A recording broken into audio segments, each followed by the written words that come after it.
Hello boys and girls, I am Mr. Jim. This is summer 2020. A lot of programs here at the library this year are being done over the video.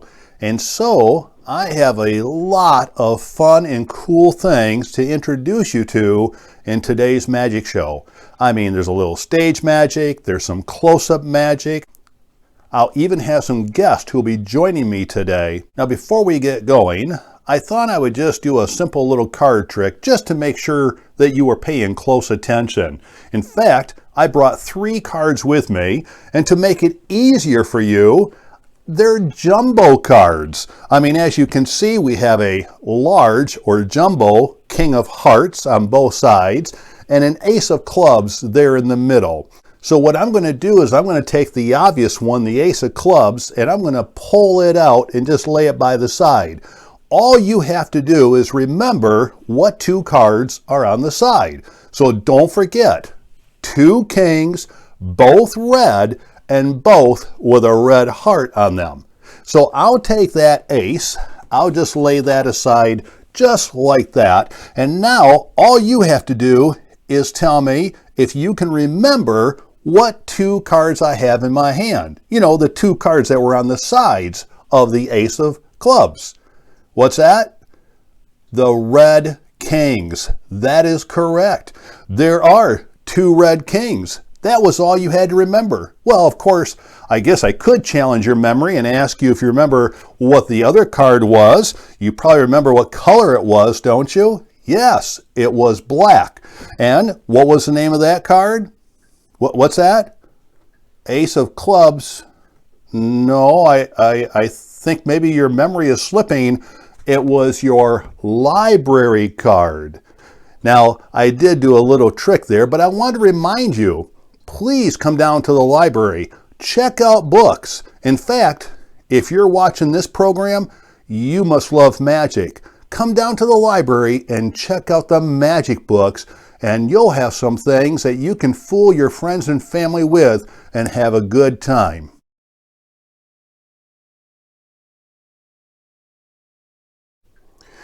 Now you can probably remember a fairy tale about a young lady who ate an apple and it put her to sleep. I mean, it put her to sleep almost permanently.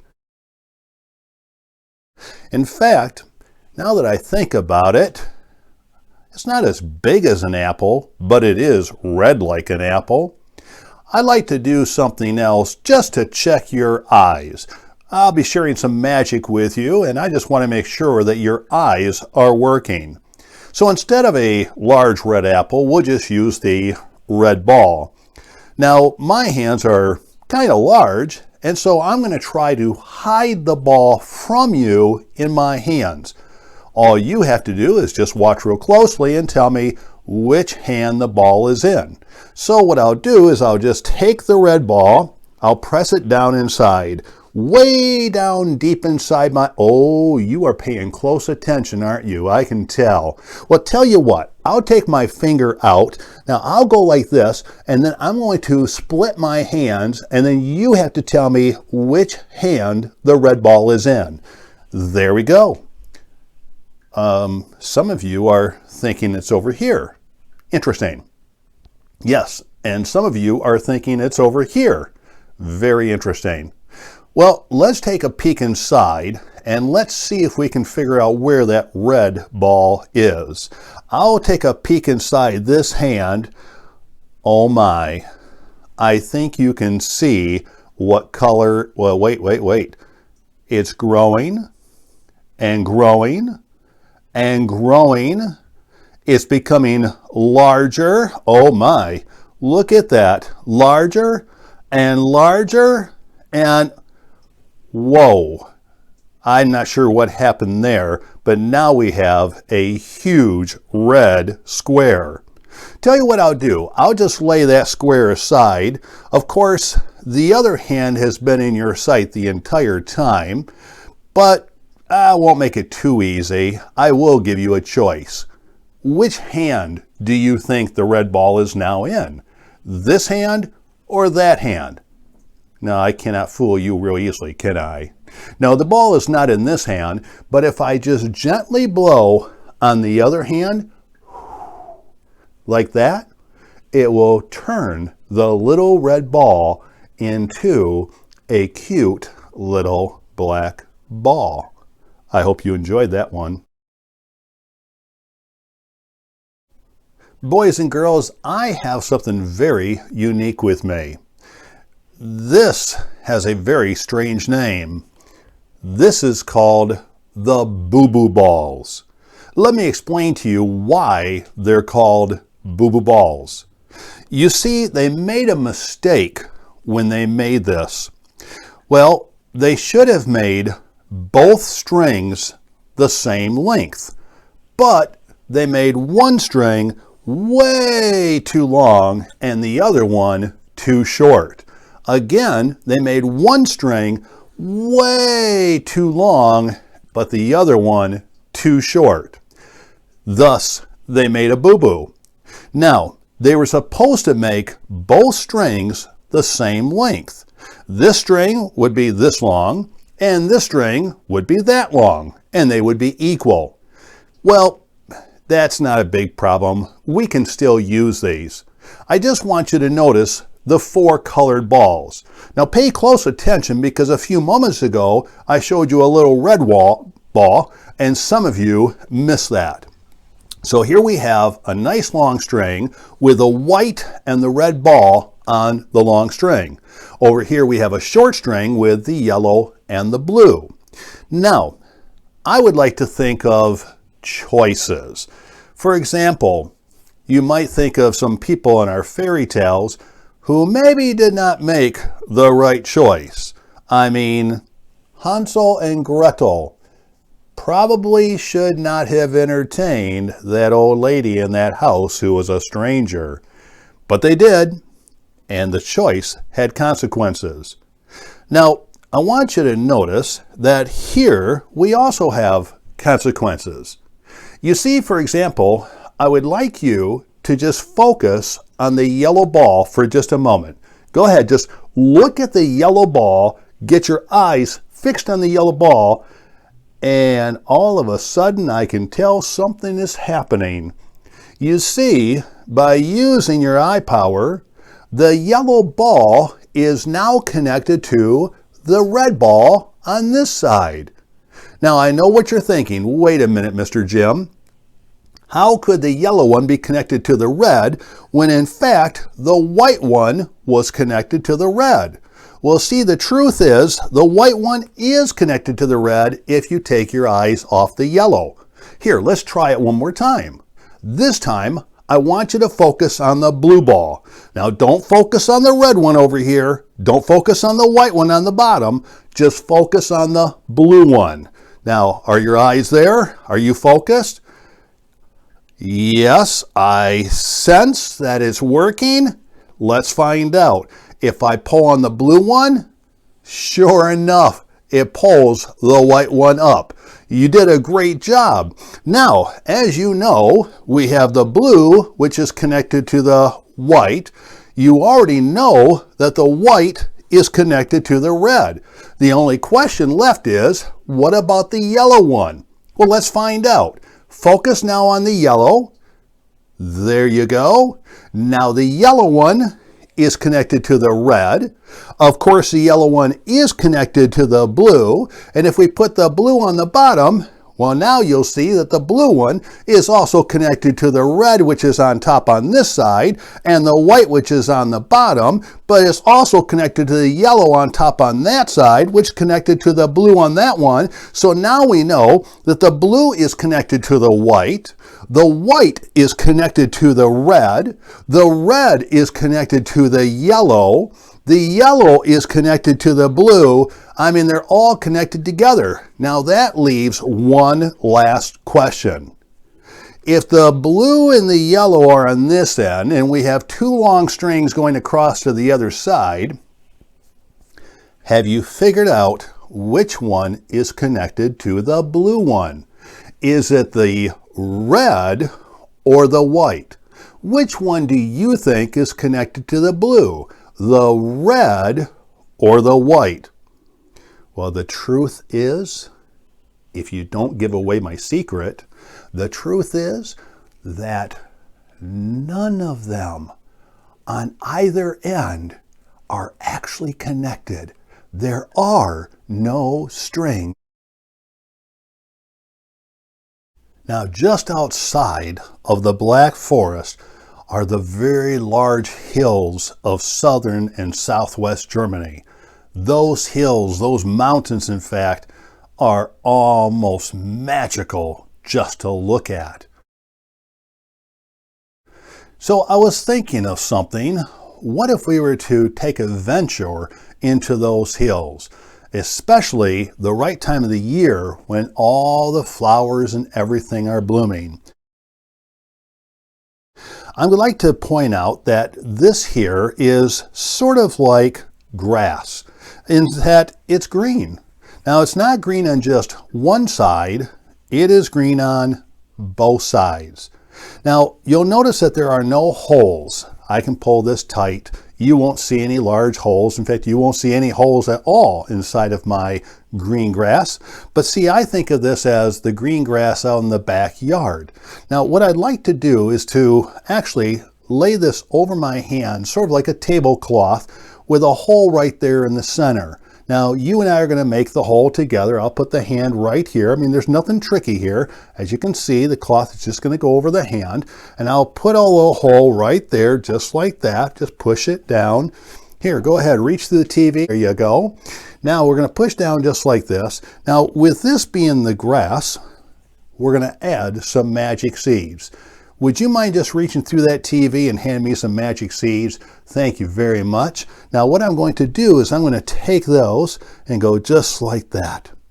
Now, you and I both know that nothing will happen if that's all we do, but if we add a few other elements, we can make something magical happen.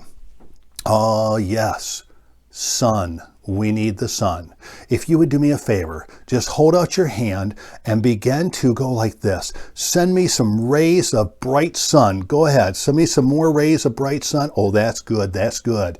But you know, we need more than that to make seeds grow. Not just sunlight. What else can you think of? Yes, rain.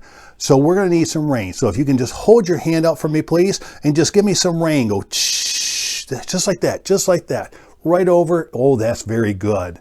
So we have some sun, we have some rain, but now you cannot leave the rain and the water sitting there too long, otherwise that would just kind of flood it and the seed will never grow. So we will need some wind. So do me a favor, if you could just blow right through the TV monitor there. There you go. Oh, that is good. So now we've had some sunshine, we've had some rain, we've had a little wind. I think that should do it now. Let me just check. Oh my. Wait a moment. Let me reach inside. I do see some color. Look at that. It is red. It almost looks like the beginning of a blossoming flower. Here it goes. Oh, look at this. It's getting larger and larger and oh my, you have done a great job. It's getting larger and even larger. Still, oh my, look at that. Now, you know, of course, during the spring and the summer, flowers come out of the ground. It's had the rain, it's had the sunshine, it's had the nice breeze. But at the end of the summer, well, we all know what happens.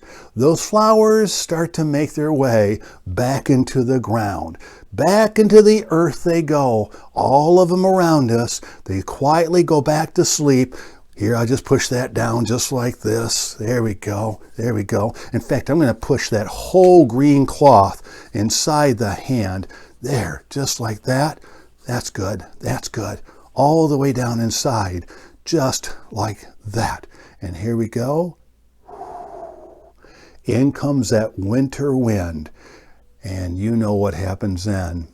All those flowers stay below the earth until next spring, next summer, when again, with the rain and the sunshine and the wind, they will come back and they will blossom all over those green fields once more. Water, could you give us some rain? Shh, give us some rain. Oh, that's good, that's good. Now, we don't want the rain to sit on the seeds too long. That would drown them, so we need some wind. Can you give us some wind? Oh, that's good, that's good. I'm not sure what that thing was, but the wind was good. All right. We got our own windmill going here, don't we? That's good. Oh, wait. What else do we need for something to grow? Oh, can you give me some burst of sunlight, please? Okay, just like that. Wait a minute. I feel something. Yes. Oh my. Oh my. What color is that? Red. Red. It's growing. It's growing. It's growing. He does it with his fingers. Larger and larger. And you act like you see this every day. Give the man a big hand. Come on. There you go. Larger.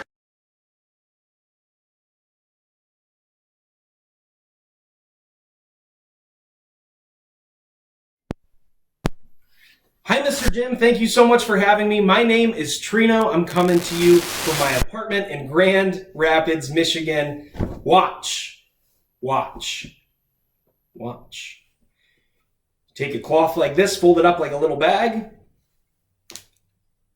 Watch. You thought I was just making a watch joke. Watch in the bag, like so. Completely gone. Where does it go? Great question. It goes right back on my wrist. You want to see it again? How many times did you want to see it? Some of these things are just for me.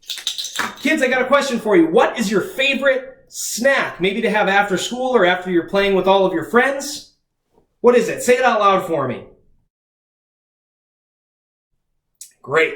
One of my favorite snacks of all time when I was a kid and even now as a 25-year-old is double stuffed Oreos. I like these so much that my wife told me I needed to stop buying so many. And she said I needed to figure out a way to solve that. So I said, all right. I watched these Willy Wonka movies and they had a candy in there called an everlasting gobstopper. And I said, I wonder if I could come up with an everlasting Oreo. Let me show you what I mean. There's plenty of different ways you can eat an Oreo. You can dip it in milk. You can try all the different flavors they have. There's one way that I prefer over the other. I don't know if this is how you eat your Oreos or not, but I like to unscrew the Oreo and eat the cream out of the cookie. I think the cream is actually the best part of the cookie. But like I said, we needed this to be everlasting. So the best way to do that is you give it a little shake and it double stuffs again. But like I said, the cream is the best part. So why would you stop there? Why wouldn't you, like triple stuff it or even quadruple stuff an Oreo? Saves a lot of money on Oreos now. All right, you want to see a card trick? All right, well, don't worry. We're gonna do a rope trick instead. The box just provides great cover for the ropes. This uses 2 pieces of rope, a small piece and a very long piece. We're going to take the small one and the long one, put them in my hand here. If I do that, grab one end in this hand, 2 ends in this hand, and 2 ends in this hand, you can pull the ropes, and that gives you 2 pieces of rope about the same length. I don't know about you, but I don't see something like this every day. Look, you take the 2 ropes together like this, you can tie them in a knot, like that. If you find a sweet spot on the rope, you can actually pull the knot right off. We'll put that over here. 1 piece of rope, 2 ends. Go like this, you give it a spin, and that causes the loop of rope to come right off. That gives you a rope with two ends and a rope with no ends. I know what you're thinking. Put it back together. All right. Go like this. We'll take the loop of rope and set it right on top of the other piece. You go like this with a little rocking motion, and that rope restores good as new. Thank you so much for watching. Mr. Jim, back to you. Boys and girls, down by the Black Forest are many castles. This is actually one of my favorites. This is what they call Schloss, which is the word for castle, Neuschwanstein. Well, Neu means new. Schwan means swan, like the large bird. And Stein means stone. So when you say Neuschwanstein, you are actually saying the new swan stone. In fact, down in the basement of this castle, there are swans that would travel as rides around the water in the basement. Now, the southern part of Germany, around the Black Forest and just like Neuschwanstein Castle, is a very magical place. Well, here, I'll show you something. If I take the items out of this bag, so for example, I have a shimmering blue cloth. I'll lay that right there. Also inside here is a shimmering green cloth. I'll lay that right next to it. Oh, and there is also a third pink shimmery cloth. I'll lay that right there as well. Now I want you to notice there are no other cloths in the bag. I'll go ahead and open this up and make sure that you can see all the way through there. Now I'm going to take and I'm going to pull that zipper all the way across just like that. Now you can see the bag is empty. What I'm going to do is I'm going to take the pink, the green, and the blue and place them back down inside that dark area, which really reminds me of that dark Black Forest. You see, they call it the Black Forest because of all the trees. It's a very dark place, especially at nighttime. Now, if we take and we place the green inside that dark area and the pink inside and the blue on the inside, I'm only left with one other item on the table, and that is this white rope. So what I'm going to do is just leave the bag just like this. In fact, here we can even see part of the blue hanging out there. I'm going to take this rope and I'm going to wrap it around the top of the bag here. Let the blue fall down inside there. Wrap this around just like this, and now you can see how the rope is around the top of the bag. Now what I'm going to do next is I'm going to tie a couple of magic knots. Just like this. Cross the ropes over, get it nice and tight, put one through the first one, put one through the second one more through the third, just like that. That gives us a nice large knot.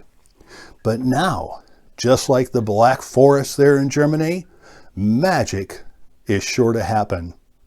Watch what happens when we cause this knot to just disappear, dissolve before our eyes. Here it goes. I'll hold on to the two ends. You can watch yourself. I'll just pull this until those knots are completely gone, just like this. And there it is. Both knots completely gone. I can take now, pull this all the way back over the top of the bag. But now that only leaves one question. Well, where did those knots go when they dissolved? The answer is right here in front of our eyes. If I reach inside the bag and I pull out the blue one again, you'll notice now that the blue is now connected by one knot to the green and by a second knot to the pink. So I brought with me an oven today. Oh, I love my oven. I can make some wonderful pizzas inside my oven. I can actually put it on either side. It doesn't make any difference. I'll just lay the pizza right there. Check out the ingredients on that pizza. Doesn't that look good? Now I'm going to close the door just like this. Now the crazy thing did happen a few weeks ago. After putting the pizza inside the oven, I went back to the oven thinking it would be all done and delicious, and the pizza was gone. I believe one of my daughters must have snuck it out of the oven when she smelled that delicious aroma. Now, I'm going to go ahead and close this because I want to keep the heat inside the oven and let it start to bake. But once again, when I came back to the oven that one day, sure enough, the pizza was gone. Well, I'll double check. You see, if I open it up, you'll see the pizza is right where I put it. I won't be fooled again. I know what they were doing. They were out there eating my pizza on the back side. Now, if I check here, you'll see there's no pizza. The pizza is on that side. Now, I was looking for my pizza around the house and I could smell it. I knew that they probably took the pizza to their room. And of course, the pizza, of course, was there the whole time. I wasn't worried about it.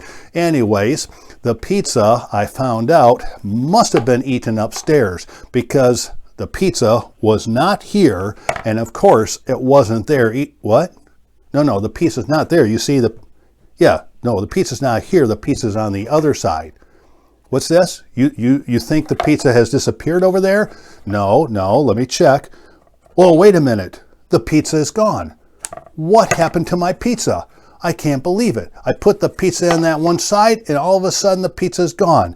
How could it be gone there? The pizza's not here and the pizza's not there. I wonder what happened to my pizza. In the back of my book, I offer a few special things like balloon sculpting. Now, in the back of the book, you'll notice there is a balloon that looks like the little mouse. And next to it is a picture of my daughters who would make balloons at the fairground. You see, once you learn how to make balloons yourself, you could start making balloons for your friends or for your friends' parties. You could make yourself a very good allowance by simply learning a few balloon animals. I thought today I would share two of them with you. After all, for young children, for mums and dads, for grandpas and grandmas, balloon animals are virtually magical. So let's start off here with just the mouse. Now, I like to use the balloon pump, and I'll put the balloon on it just like this. Now, some people will say, Mr. Jim, why don't you just blow it up with your mouth? Well, if you try that, you will find that the long, skinny balloons are hard to blow up with just the mouth. And so, the company makes balloon pumps for that reason. Now, if I just hold on to the end here and put a little bit of air inside, just like this, I can just lay that down. And what I'm going to do is tie the end. Now, my friends will often say, Mr. Jim, I tried to tie the end, but it hurt my fingers when I had to twist it so tight. Well, here's some good news. If you make a little bubble towards the top and let go of the top part of that bubble like that, that part will now stretch a long way, like this. Now you can very comfortably wrap that around your fingers, bring it back in, and tie it off. And now the air cannot get out. Now we can proceed with our mouse. Now, I like to think with the end in mind. The end is a head, 2 ears, and a body, which means that I have to make sure that I'm leaving enough time or enough space for those bubbles. So I'll start here with the head, that'll be the nose. If I twist the balloon like this, 1, 2, 3 times, that will give me the head and the nose. Now, if I gently squeeze the balloon, you'll see how the air is going further down the balloon. That makes the balloon softer, less likely to pop. Now, I need 2 ears in the body. Here will be the first ear, the second ear, and the body. I pinch and I twist, 1, 2, 3. I have my first ear. Now I'll make the second ear. I'll fold the balloon in half and I can see right where the second ear should stop. I twist that around, 1, 2, 3, and just like that, I have the head, I have the 2 ears, and I have the body. If I simply fold this just like this and twist that 1, 2, 3, I think we should call this one squeaky. If I now let go of the nose, boing, now that little mouse will stay together, the nose, the head, the 2 ears, the body. Oh, and by the way, this is a flying mouse. If I make a little circle with my thumb and first finger, I can drop the tail down inside, and when I pull on the tail, this does not hurt the animal. When I pull on the tail and let go, you can guess what's going to happen. It's going to go flying. And boys and girls, that's how you make a mouse. Now we can go one step further because I can show you that if you know how to make the ears, and I think you do now, you already know how to make the legs. If I turn it over and I hide all that tail, what you're looking at now is what looks like the back of a dog. The back legs and the tail. So in other words, if you can make the ears on a mouse, you already know how to make the legs on a dog. So let's try one more color here. I'm going to take and I'm going to place some air inside the long blue one, but because we're making a dog, we'll go further with the air and leave just a little bit for the tail. And here we go. Nice and long. Oh my, that one's going to reach all the way over to you. I'll put this aside. We'll let a little air out. Oh my, oh my. And we'll go down to this end here. Here we have the tail. Now I'm going to take and tie this up just like we did the other one. All right, we're ready to go. So there's our full balloon. We're ready to make our dog. And we make it the same way we made the mouse. And so we start over here. There's the head of the dog. Now we need 2 ears, 1, and we'll want the ears to be the same size again, just like that. Make this one 2, and there you can see we've got the head, the 2 ears, and the body. All we have to do now is twist it around. 1, 2, 3. If I let go of the nose, boing. Now, all we have to do is put a little neck. You have a little neck, don't you? Sure you do. So we'll put a little neck on the dog right here. And now all we need are 2 legs in the front. There's 1. And there is 2. All I have to do now is twist these around. This one's very squeaky. Twist those around like that. Come back here. And now I need to make 2 back legs and a bubble for the tail. If I don't make a bubble for the tail, the legs will come undone. And so I have a tail, I have 2 legs. Let's go right about here.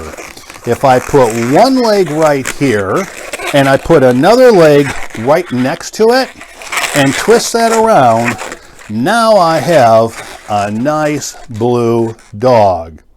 Oh, and by the way, in the schools and at the libraries, when I teach about balloon sculpting, I have a favorite line. If you can make a mouse, you can make a dog. And if you can make a dog, you can make a giraffe. In fact, watch how easy it is. If I take the top of the dog and turn the head around, and I take the behind of the dog and turn it upside down, what animal do I have now? Yes, a giraffe. A giraffe has a long neck and a little body. A dog has a long body and a little neck. Oh, and by the way, color makes a difference.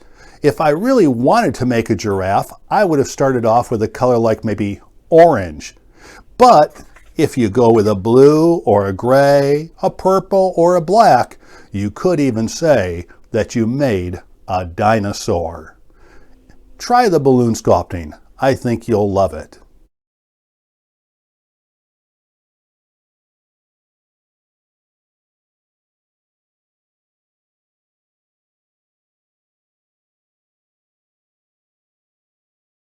No. Oh, hey, boys and girls. I'm John Dudley. I'm the magician. And this is Randy. We were just reading my book. And, you know, I like to read books a lot. I read an awful lot of books. And so we were learning some new magic tricks. This is a book that I put out. Anyway, so like I said, this is Randy, and we read an awful lot. And when we're not reading books, what?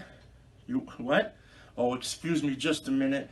He's hungry. I haven't fed him at all day. Here you go, Randy. Anyway, so we read a lot of books, and then next thing I know, when I'm trying, what? You, oh, pff, excuse me again. Here we go. Gotta have something to drink. Anyway, so when we're not reading books, we like to do a lot of other things, especially go to the library, because that's where, hold on. Oh, gee whiz. Anyway, we like to go to the library. Oops, sorry, that had to hurt. We like to go to the library because we learn about a lot of things like raccoons and magic tricks and... I'm sorry. I am so sorry. Anyway, like I said, we like to go to the library because we can read about books and raccoons and all sorts of fun things. And oh, what? You did not burp in my ear. He just burped in my ear. This is not nice. We also could probably read about manners too. Randy, what do you say when you burp? What do you say when you burp? What do you say? What do you say? Don't ask them. Yeah, you don't say that feels better. Look, you say excuse me. Excuse me, Randy, seriously. Anyway, boys and girls, if you want to, and you can get to the library at some point, or maybe you have books in your own house, but whatever you do, find something to read, and you can see if you can learn something new while we're all sitting around having fun, right? Right. John Dudley, Randy, see you later.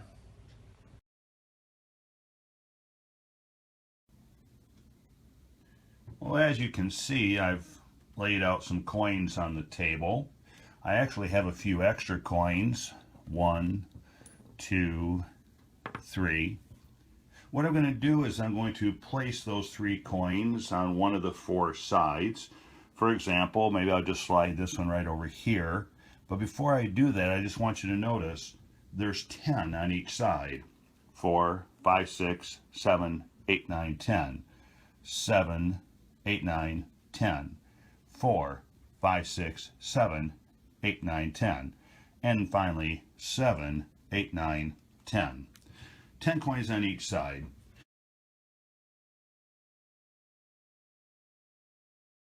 Now I'm going to just slide one of the coins over here. Of course, I'll put 11 on the side. So just so I don't have 11 on the side, I'm going to slide one over here. Obviously, that will put the 11 on the bottom row. Well, I think it will. 3, 4, 5, 6, 7, 8, 9, 10. No, maybe it's back on this row. 3, 4, 5, 6, 7, 8, 9, 10. I'm not sure what happened. Tell you what, let's try that again. I think I'll just slide this one over here and put it on the top row, and that'll give us 11. Of course, that's too many. I would rather have 10, so I'm just going to slide one down here. So now that means we should have 11 on this side. 3, 4, 5, 6, 7, 8, 9, 10. Oh, my bad. Apparently, it must still be in the top row. 2, 4, 6, 10. Now, wait a minute. Where did the extra coin go? Let's try it one more time. Maybe I should go a little slower. I'll try this side. I'll just add one here. Of course, that would give us 11. So I'll just slide one over here so we don't have too many in this row. Now, that should give us 11 at the top. 2, 4, well, no, that's 10. Well, 3, 6, 7, well, that's 10. And it appears there's still 10 on each side. I'm so confused.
Now, I'm guessing that you enjoy magic, which is why you've been watching this program. And so, when this program is over, you might want to go with that adult down to the library and check out a magic book yourself. Magic books are filled with all kinds of really cool tricks, and most people don't know how those tricks work. So if you go to the library and you check out a book, you'll probably be the only one in your classroom this year who knows how to do that magic trick. Now, I will share with you 2 books that I'm rather fond of. There's my own book called Magical Secrets. And in my book, you will see that my daughters assisted me in putting together a wonderful group of magic tricks, along with pictures from our library and school programs and our camp programs, all the drawings that you need to be able to do the tricks. And if you go to the back, you might be somebody who really enjoys card magic. Well, there's a number of card tricks in here for you. If you go back a little bit further, there's an introduction to juggling. Go back a little bit further, there's an introduction to cup stacking. And if you go back a little bit further, there's also the introduction to the balloons and balloon animals. Now, if you're really into magic, I mean, you're looking for a book that's going to carry you for years in terms of good magic, then I would recommend this book by Mark Wilson. And this book here, Mark Wilson's Encyclopedia of Magic, is a fantastic, thick, big, little book just full of magic tricks. I met Mark Wilson years ago when he was teaching my daughters and others over in the state of California how to do magic. This is one of the best books that I know of. So if you really want to learn a lot of magic and perhaps even start a show of your own, that is the book that I would recommend. Enjoy.